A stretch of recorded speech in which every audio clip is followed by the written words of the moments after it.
Hey, welcome back. I'm just working on putting in this LED strip lighting. It'll be on this switch over here. So I can light up the garage area. Really easy to work with. It just sticks on there. Okay, this is connected. I just put the fuse in. And now you can see, boom. Really nice light, especially at night. It's really cool. And even sometimes you can just leave this light on if you want some dim lighting. You don't want the LEDs on at night. It's really nice. So everything seems to be working pretty good. It's all finished off with the cover on the switch. Got this countertop left over from the last van I built. It was a 74-inch piece, and I had it cut directly down the middle, and it fits perfectly with just the right amount of reveal for a 36-inch sink base. So I've got basically two countertops out of this. I had them cut it at Home Depot because they have that really nice saw that makes like a perfect cut there. You can do it at home too, but might not come out quite as perfect. I just need to sand down this edge here, take that dark spot off from the saw, and notch out a little bit for here so it could be pushed back flush. And then I've got my cutout for the stove here, and my cutout for the sink, which will go here. Only thing I need to be careful of is to make sure I clear the back of the electrical box before I cut this out, so I might need to go a little something like that. So I'm going to get started on this now. First thing I'm going to do is get it exactly where it's going to go by notching out for this area here so it can be set in place, so I know where I need to cut the two cutouts. This will probably go more like that. So I have room for the sink back here, the faucet.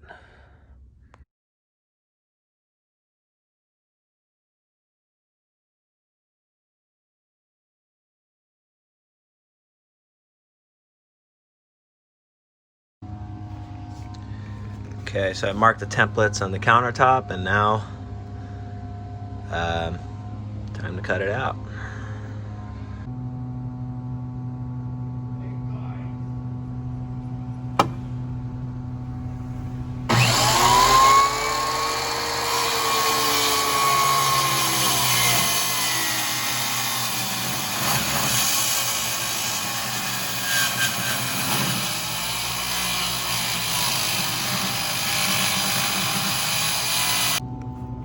This sink cutout is pretty important that I get it perfect, because it's going to be an undermount sink, so you're going to see this edge.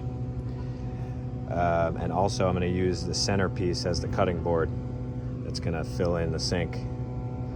So I need to have this perfect all the way around. The stove will have a little bit of an overhang lip, so it doesn't need to be quite as perfect. But I'm going to go a little closer here, and then I'm going to just finish off the edges with the jigsaw.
just need to do a little sanding, but that looks pretty good.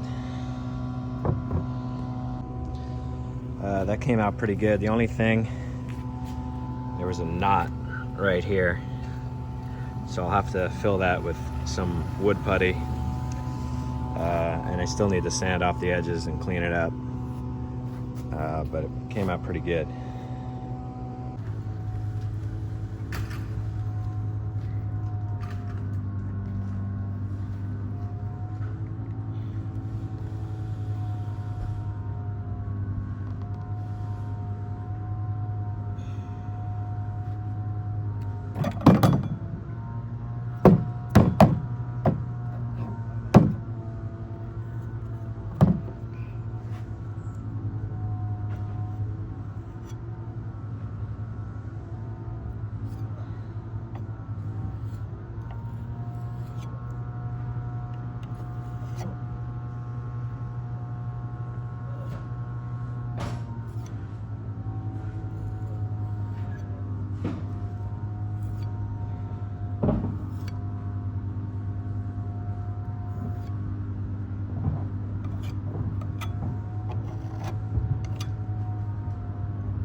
Started filling in that knot.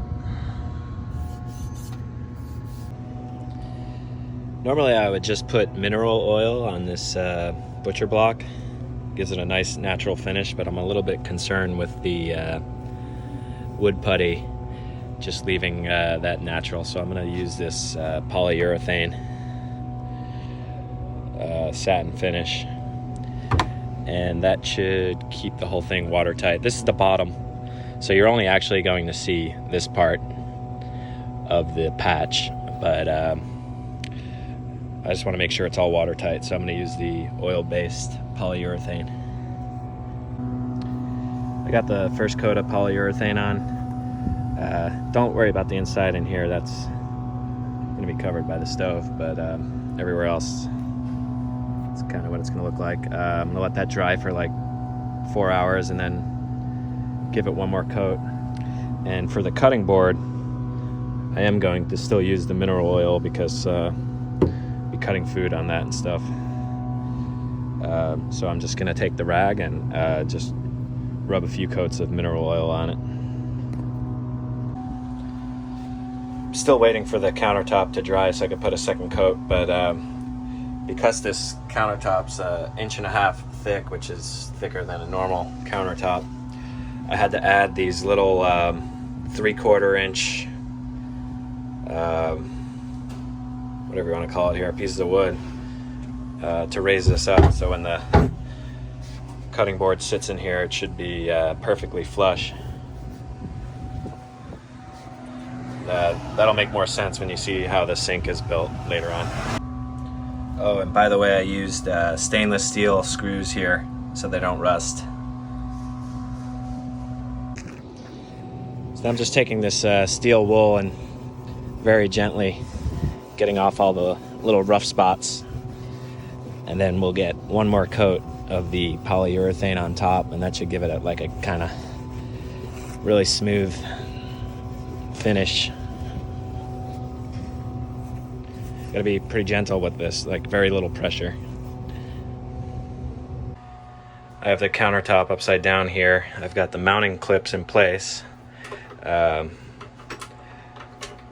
They're not screwed in yet, they're just in place.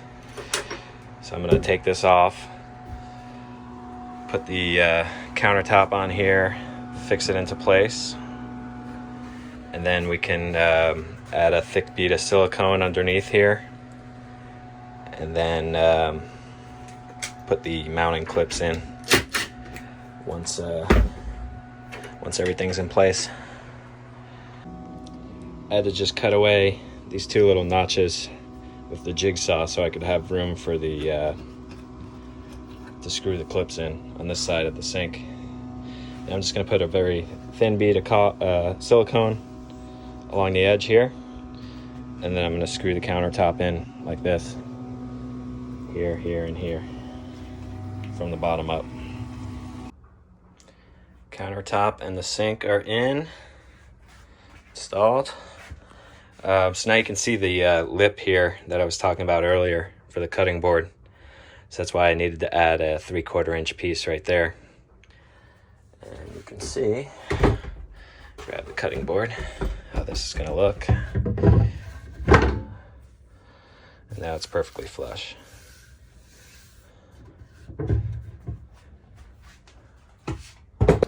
Just got the stove and faucet installed.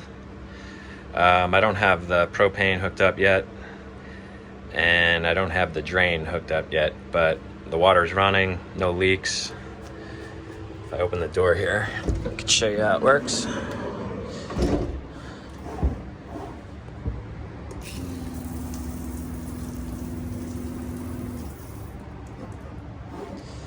That's looking pretty good. I think that's going to be it for this video. The next one I'll be setting up the propane for the stovetop and also for the water heater. And also I'll be connecting the drain and drilling through the bottom. Please like and subscribe, helps a lot. Thank you very much. Bye.